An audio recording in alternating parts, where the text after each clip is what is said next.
თავი მეცხრე. მოდიოდა და დაინახა კაცი დაბადებიდან ბრმა. შეეკითხნენ მოწაფეები. რაბი, ვინ შესწოდა, მან თუ მისმა მშობლებმა ბრმა რომ დაიბადა? მიუგო იესომ.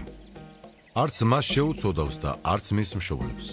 არამედ რათა ღვთისსაქმენი გამოცხადდეს მასში. ჩვენ უნდა ვაკეთოთ იმის საქმენი, ვინც მე მომავლინა, სანამ დღეა. მოდის ღამე, როცა ვეღარავინ შეძლებს კეთებას. სანამ წუთი სოფელში ვარ, წუთი სოფლის ნათელი ვარ. ეს რომ თქვა, მიწაზე დააფურთხა. ფურთხით ტალახი მოზილა და თვალებზე წაუსვა ბრმას.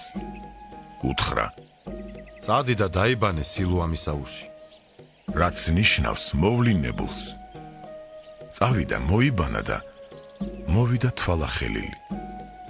მეზობლებმა და მათ, ვისაც ადრე ენახათ, რომ მათხოვარი იყო თქვეს. ეს ის არ არის, რომ იჯდა და მათხოვრობდა. ერთნი ამბობდნენ: ეს სწორედ ისაა. სხვებმა თქვეს: არა, მაგრამ იმას აგავს. მან კი თქვა: მე ვარ. მაშინ კითხეს მას. როგორ აგეხილა თვალები? მან მიუგო. კაცმა იესო რომ ქვია, მოზილა ტალახი წამისვა თვალებზე და მითხრა: წადი სილუამს და მოიბანეო.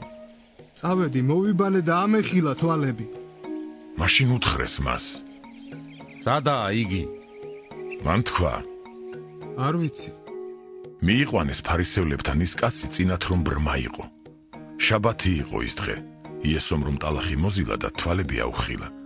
ფარისევლებმაც კითხეს თუ როგორ აეხილა თვალები. უთხრა მათ: ტალახი დამადო თვალებზე, მოვიბანე და ვხედავ. მაშინ ზოგმა ფარისეველმა თქვა: ეს კაცი არ არის ღვთისგან, რა კი შაბათს არ იცავს. სხვებმა კი თქვეს: როგორ შეძლებს ცოდვილი კაცი ასეთი სასწაულების მოხდენას? და იყო მათ შორის განხეთქილება. კვლავ უთხრეს ბრმას: შენ რა სიტყვი მასზე, თვალები რომ აგიხილა? მან თქვა: წინასწარმეტყველია იგი. არ დაუჯერეს იუდეველებმა მას, რომ ბრმა იყო და თვალები აეხილა, სანამ თვალახელილის მშობლებს არ დაუძახეს.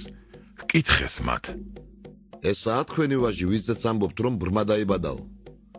ახლა როგორ გახედავს? მიუგეს მშობლებმა და უთხრეს: ვიცით, რომ ეს ჩვენი შვილია და ბრმა დაიბადა. მაგრამ ახლა როგორ ხედავს არ ვიცით. ან ვინ აუხილა თვალები არც ეგ ვიცით.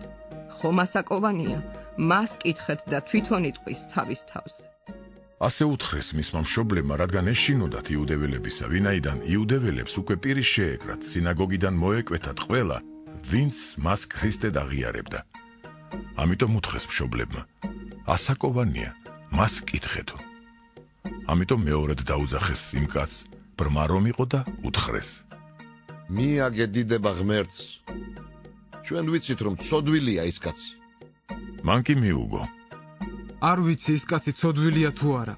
ერთი რამ ვიცი, ბრმა ვიყავი და ახლა კი ვხედავ. კვლავ უთხრეს მას: რა გაგიკეთა? როგორ აგიხილა თვალები? მიუგო მათ. მე უკვე გითხარით და არ მისმინეთ. რა გინდათ კვლავ მოსმენა? ან იქნებ მის მოწაფეებად გახდო მაგსურთ. მათ კი გალანძღეს იგი და უთხრეს: შენ ახარ მისი მოწაფე. ჩვენ კი მოსეს მოწაფეები ვართ. ჩვენ ვიცით, რომ მოსეს ელაპარაკებოდა ღმერთი. ამაზე კი არაფერი არ ვიცით. საიდანაა იგი? მიუგო კაცმა და უთხრა მათ: საკურველი სწორედ ისაა, რომ თქვენ არ იცით საიდანაა იგი, მან კი თვალები ამიხილა. ჩვენ კი ვიცით, რომ ცოდვილებს არ უსმენს ღმერთი, არამედ ვინც ღვთის მოშიშია და მის ნებას ასრულებს, იმას უსმენს. საუკუნიდან არ გაგონილა, რომ ვინმეს ბრმად დაბადებულისათვის თვალები აეხილოს. ეს რომ ღვთისაგან არ ყოფილიყო, ვერაფერს გახდებოდა. მიუგეს მას: შენ მთლიანად ცოდვებში დაიბადე და ჩვენ გვასწავლი? და გარეთ გამოაგდეს იგი. იესომ გაიგო, რომ გარეთ გამოაგდეს იგი. მონახა და უთხრა მას: შენ გწამს კაცის ძე? მიუგო მან და უთხრა: ვინაა იგი უფალო, რომ ვიწამო?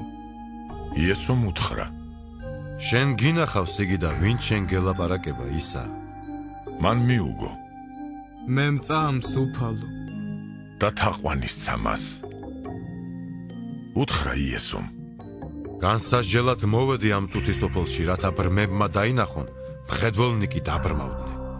მასთან მყოფმა ზოგიერთმა ფარისეველმა გაიგონა ეს და უთხრა მას: ნუ თუ ჩვენც ბრმები ვართ. უთხრა მათ იესომ: ბრმები რომ ყოფილიყავით, ცოდვა არ გექნებოდათ, მაგრამ რა კი ამბობთ, თვალხილულნი ვართო, თქვენი ცოდვა რჩება.